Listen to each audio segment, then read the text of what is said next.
Sir, my question is how to avoid wishful thinking.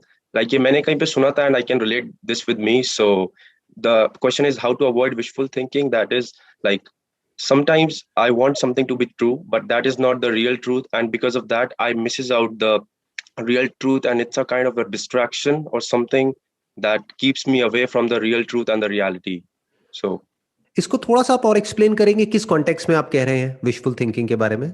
I think ये बहुत लोगों की प्रॉब्लम है कि हम चाहते हैं कुछ सच हो जाए, कि जिसे हम हिंदी में कहते हैं ख्याली पुलाव, लाइक दैट, कि हम चाहते हैं कुछ सच हो जाए बट वो है नहीं। और हम उसकी वजह से जो हम रियलिटी है हमारी, जो आज हम प्रेजेंट में है, वो बहुत ज्यादा इफेक्ट होती है। And it's a kind of a futuristic thing कि ये होगा, वो करेंगे, ये ऐसा होगा। It's something like that. ये एक्चुअल में विशफुल थिंकिंग नहीं है, जिसका आप ये जो वर्ड यूज कर रहे हैं ना विशफुल थिंकिंग, ये बेसिकली कंफ्यूजन है। क्योंकि ये जो वर्ड आप यूज कर रहे हैं ना रियलिटी, ये वर्ड कहीं ना कहीं आपने मेरे सेशंस में से सुना है, या कहीं किसी और के सेशंस में से, या किसी और की स्पीच में से कहीं से आपने सुन लिया है। रियलिटी तो वो जाकर के हमारे दिमाग में बैठ गया है। दोनों जरूरी है, विशफुल थिंकिंग भी और रियलिटी को समझना भी। रियलिटी को समझना किस लिए जरूरी है? ताकि आप असेस कर पाए कि आज की डेट में आप किस लेवल पर है। और विशफुल थिंकिंग क्यों जरूरी है? ताकि फ्यूचर में आप कुछ कर पाए। Wishful thinking is what? Basically एक होप है, एक उम्मीद है कि फ्यूचर में मुझे ये करना है, वो करना है, वो करना है। अगर वो ही नहीं होगा आपके माइंड में कि 5 साल बाद, 10 साल बाद आप अपनी लाइफ को कैसा बनाना चाहते हैं, तो वो बनेगी कैसे? फिर तो जो आपकी रियलिटी आज है वो कभी चेंज ही नहीं होगी। For example, what is your age? अभी आपकी एज कितनी है? सर 21। 21। तो when I was around 21 years old, तो I had a wishful thinking कि I want to retire at the age of 30। और मैं एक मिडिल क्लास बैकग्राउंड से था, तो मेरे पास में इतने रिसोर्सेज नहीं थे कि ये जो मैं बोल रहा हूं वो सच हो पाए। तो इसको आप क्या कहोगे? क्या ये रियलिस्टिक है थिंकिंग या विशफुल थिंकिंग है? क्योंकि यूजुअली लोग जो रिटायर होते हैं वो होते हैं 50, 60, 70 की एज में। तो क्या कहेंगे आप, ये विशफुल थी या रियलिस्टिक थी? Sir realistic may but be. How is it realistic? ये रियलिस्टिक कैसे हुई? Sir it's a kind of कि you want that to be real. So yeah, of course, it's a kind of wish that you have, but you want that to be real. Right. It was not a reality at that point in time. It was just a wish. It was a desire. जिसका reality से दूर दूर तक कोई लेना देना नहीं था। रियलिटी मतलब क्या? जो दुनिया में हो रहा था, मेरे आसपास में, मेरे फ्रेंड सर्कल में, मेरी फैमिली में, मेरे रिलेटिव्स में, या जो उस वक्त मेरी कंडीशन थी, उस सबके बेस पे अगर मैं देखता तो that was just a wishful thinking. But उस विशफुल थिंकिंग की वजह से क्या हुआ कि वो ही मुझे चाहिए था डीप विद इन, कि वो मेरा एक तरह का बर्निंग डिजायर बन गया। तो जो भी मैंने एक्शंस लिए एट द एज ऑफ 21, या उसके बाद भी एट द एज ऑफ 22, 25, 30, जो भी मैंने एक्शंस लिए, that was in line with that thinking, with that thought process. अब जिसकी लाइफ में वो थॉट प्रोसेस था ही नहीं, और वो सिर्फ अपनी रियलिटी के हिसाब से ही चलता रहा, तो वो अपनी मजबूरियों में ही उलझ करके रह गया। वो कभी कुछ अपनी रियलिटी से ऊपर कर ही नहीं पाया। रियलिटी मतलब क्या? कि आपका फैमिली बैकग्राउंड क्या है, आपका फाइनेंशियल लेवल क्या है, आपके पेरेंट्स ने क्या अचीव किया है, आपके पास में कितने रिसोर्सेज हैं, आपका एजुकेशनल बैकग्राउंड क्या है, ये सब रियलिटी है। अगर उस वक्त आप मेरी रियलिटी देखते तो 21 साल की एज में मैं क्या था? एक कॉलेज ड्रॉप आउट। वो भी कोई बहुत बड़े कॉलेज से नहीं, या कोई बहुत एक्स्ट्राऑर्डिनरी कोई कोर्स करते हुए नहीं, सिर्फ बीकॉम कर रहा था। That too not BCom honours, BCom pass, वो भी सेकंड ईयर के बाद में मैंने छोड़ दिया था। तो मेरी रियलिटी थी क्या? कुछ भी नहीं। एक अंडर ग्रेड, जिसके पास में कोई रिसोर्सेज नहीं, कुछ नहीं, बहुत ही बेसिक लेवल से, छोटे से लेवल से शुरुआत कर रहा हूं। But I had that thing in my mind कि मुझे ये अचीव करना है at the age of 30, no matter what. उसको मैंने लिख दिया था अपनी डायरी में, और बार बार उसको देखता था। मेरे दिमाग में वो बैठा हुआ था कि मुझे ये अचीव करना है। कैसे करना है पता नहीं, बट मुझे ये पता था कि हाँ, मैं कोई ना कोई रास्ता निकाल लूंगा। क्योंकि वो था माइंड में, इसी वजह से वो अचीव हो पाया। अगर वो होता ही नहीं तो वो अचीव नहीं होता। ख्याली पुलाव कब बोलते हैं इसको? जब मेरी ये थिंकिंग तो होती कि मेरे को 30 की एज में रिटायर होना है, लेकिन मैं एक्चुअल में कुछ करता ही नहीं। मैं 21 की एज में रिटायर हो जाता, यानी मैं 9 साल तक कुछ करता ही नहीं, बैठा बैठा बस सोचता रहता हाँ मेरे को रिटायर होना है, और हवा में कुछ भी सोचता रहता। उसको बोलते हैं ख्याली पुलाव पका रहे हैं हम। दोनों में फर्क देख पा रहे हो ना? अगर आपका कोई डिजायर है जिसके बेस पे आपने कोई गोल सेट किया है, and deep within you want it to happen, और उसके अकॉर्डिंग आप अपनी लाइफ को डिजाइन कर रहे हो, एक्शंस ले रहे हो, अपने करियर को चूज कर रहे हो, अपने करियर में आगे बढ़ रहे हो। अगर करियर एक पॉइंट पे जाकर के स्टैग्नेंट हो जाता है तो आप उसको छोड़ने के लिए भी तैयार हो, क्योंकि आपको नेक्स्ट लेवल पे जाना है, क्योंकि आपका गोल बिल्कुल क्लियर है, this is what I want to achieve. तो फिर वो अचीव हो जाता है। तो जो मैंने 30 साल का अपना टारगेट बनाया था उसको पहले ही अचीव कर लिया, 1-2 साल पहले अचीव हो गया था। तो 28-29 साल की एज में मैं रिटायर हो गया था, इसीलिए तो ये वेले काम कर रहा हूं। अब आप कहाँ इटली में बैठे हो, मैं इंडिया में बैठा हूं और हम इंटरेक्ट कर रहे हैं, इससे मुझे क्या मिल रहा है? Am I getting something out of it? ना। ये किसकी हरकतें हैं? ये ऐसे इंसान की हरकतें हैं जो रिटायर हो चुका है। आफ्टर रिटायरमेंट क्या करेंगे? यही सब करेंगे और क्या करेंगे? बैठ जाओ, लोगों की प्रॉब्लम सॉल्व करो, सुनते रहो, समझते रहो, उससे अपनी भी ग्रोथ होती है। तो अब मेरा मकसद फाइनेंशियल ग्रोथ नहीं है, क्योंकि वो जो मेरा टारगेट था उसको मैंने अचीव कर लिया, जहां तक भी सोचा था उससे ज्यादा अचीव कर लिया। तो अब मेरा टारगेट क्या है? सेल्फ ग्रोथ, जो अभी हो रही है आपसे बात करके। अपने हर सेशन में मैं पिछले सेशन से बेटर होता चला जा रहा हूं, वो मुझे फील हो रहा है। ऑडियंस को नहीं इतना पता लगेगा, बट मुझे तो पता लग रहा है ना अंदर से। यू गॉट द आंसर कि wishful thinking is not bad, because wishful thinking is related to your wish. So wish is not bad, you must have a wish, क्योंकि उसी के बेस पे लाइफ में होप आती है, उम्मीद आती है। नहीं तो दुनिया आपको बैठी है बताने के लिए कि भाई तेरा कुछ नहीं हो सकता। क्यों? क्योंकि ये 1000 वजह है। देख ले अपनी रियलिटी क्या है। ये आपकी विशफुल थिंकिंग ही तो है जो आपको आगे लेकर के जाएगी, but that wishful thinking must be backed by actions in the right direction. और बताइए, कुछ और कोई क्वेश्चन है आपके पास में? Sir, actually, related to this only, that you have said that in the back of your mind you should always have this kind of thinking, but कई बार मुझे लगता है कि सर प्रेजेंट बहुत ज्यादा इफेक्ट नहीं हो जाता ऐसी थिंकिंग से, कि हम इसी के बारे में सोच रहे हैं एंड प्रेजेंट में बिल्कुल फोकस नहीं जो कर रहे हैं, एंड बहुत सारा टाइम हम वेस्ट कर रहे हैं इस चीज में। Like back of the head हमेशा होना चाहिए कि करना क्या है, बट अगर हम यही सब सोचते रहेंगे कि आगे क्या करना है, तो फिर अभी जो कर रहे हैं वो भी नहीं होगा, एंड आगे जो चाहिए फिर वो तो वैसे भी नहीं होगा। देखो, दोनों में बड़ा फर्क है। एक है हमको आगे क्या करना है, वो तो आगे पता लगेगा ना। मैं उसकी बात नहीं कर रहा कि आगे क्या करना है, मैं ये कह रहा हूं आगे क्या बनना है, वो आपको पता होना चाहिए।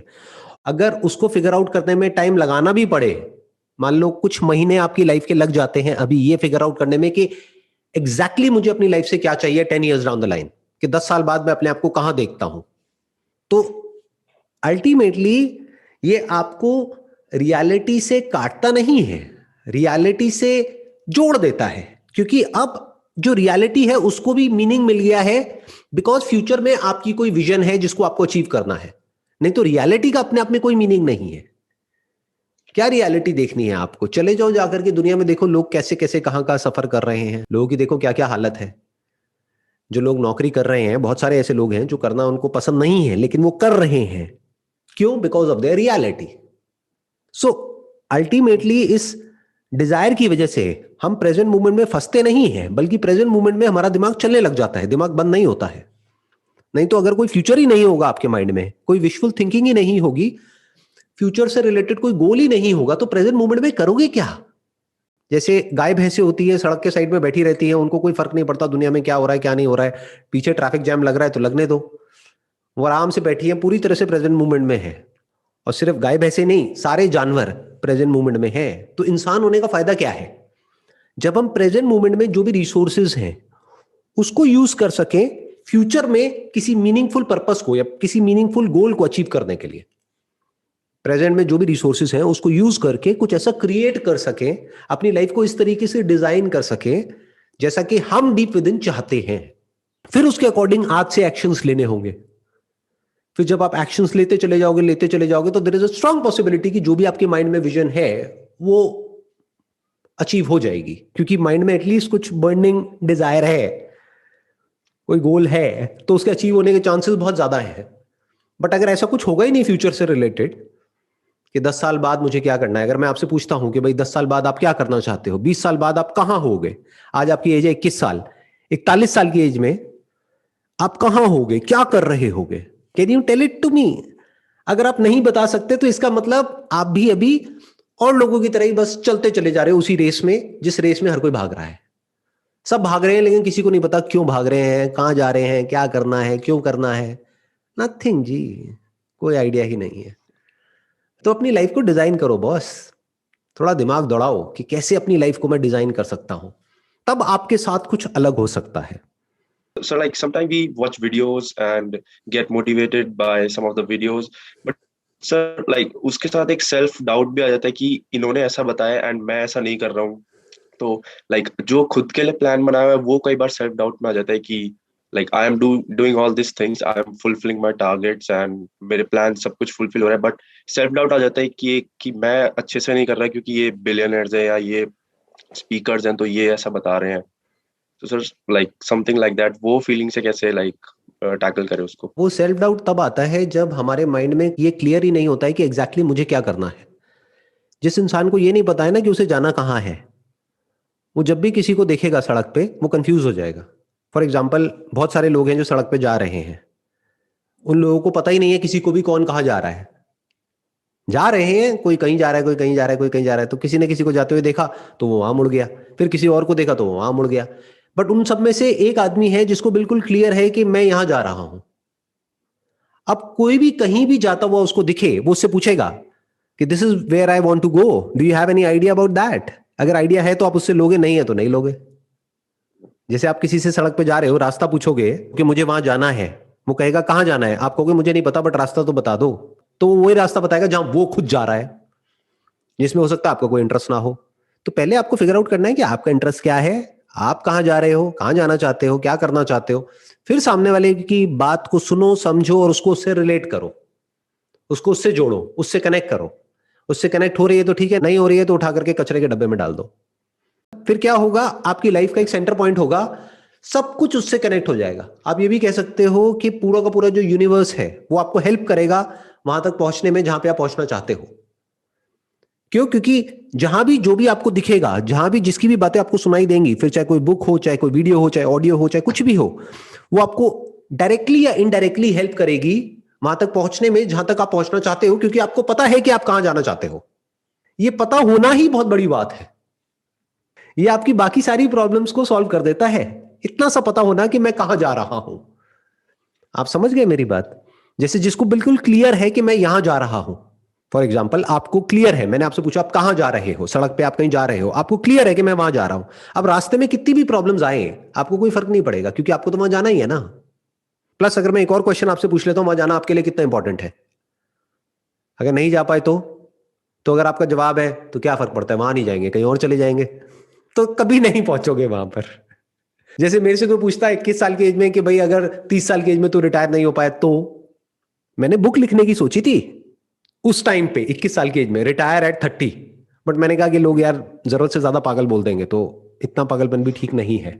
जो अपने अंदर है उसको अंदर ही रखते हैं, बाहर दुनिया को नहीं दिखाते हैं। तो मैंने वो बुक नहीं लिखी, तो मैंने एक दूसरी बुक लिखी थी मार्केटिंग के ऊपर, बट वो एक अलग कहानी है, उसको छोड़ देते हैं। But you got it know where I am coming from, कि बहुत बार कुछ ऐसा होता है जो आपके माइंड में होता है, and you must be very clear, this is what I want to achieve and this is why I want to achieve this, because it makes sense to me, क्योंकि उसके बाद में मैं फ्री हो जाऊंगा। फ्रीडम किसको अच्छी नहीं लगती? फ्रीडम अच्छी लगती है या पिंजरे में बंद होकर के रहना अच्छा लगता है? So obviously freedom. राइट, इंसानों को भी और जानवरों को भी। तो उसको गोल बनाओ ना अपनी लाइफ का। सिक्योरिटी को क्यों गोल बनाते हो? Got it? लोगों का गोल ही गलत है। लोगों से पूछो आपका गोल क्या है? सिक्योरिटी। अच्छा, उसकी वजह से अगर कोई चेन बांध देगा आपके पैर में तो उसके बारे में मैंने नहीं सोचा, उससे क्या फर्क पड़ता है, मेरे को सिक्योरिटी चाहिए। तो ठीक है, तेरे को सिक्योरिटी मिल जाएगी, लेकिन जिंदगी भर के लिए तेरे पैरों में चेन बन जाएगी। ऐसा ही होता भी है लोगों के साथ में। तो गोल ही गलत बना लिया ना, पर्पस ही नहीं है लाइफ में कोई। Your purpose must be freedom. What freedom? Financial freedom.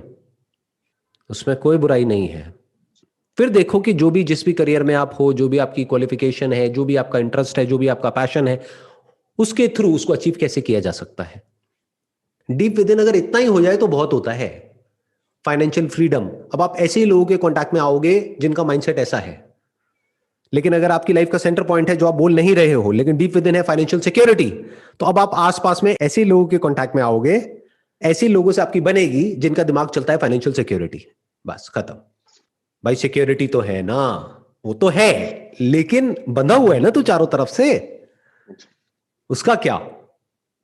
Financial freedom मतलब क्या कि एक ऐसा पॉइंट लाइफ में, अब वो पॉइंट कितनी जल्दी चाहिए आपको वो आपके ऊपर डिपेंड करता है, कि एक ऐसा point maybe at the age of 40, at the age of 50, कि I stop working for money, money will start working for me.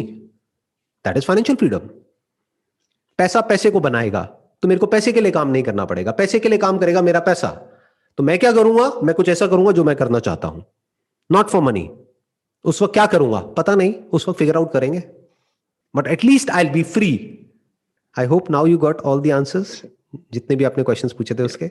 Yes sir, great ji, great. Wish you all the very best. Thank you sir. Most thank you so much. Most welcome. Thanks. Bye.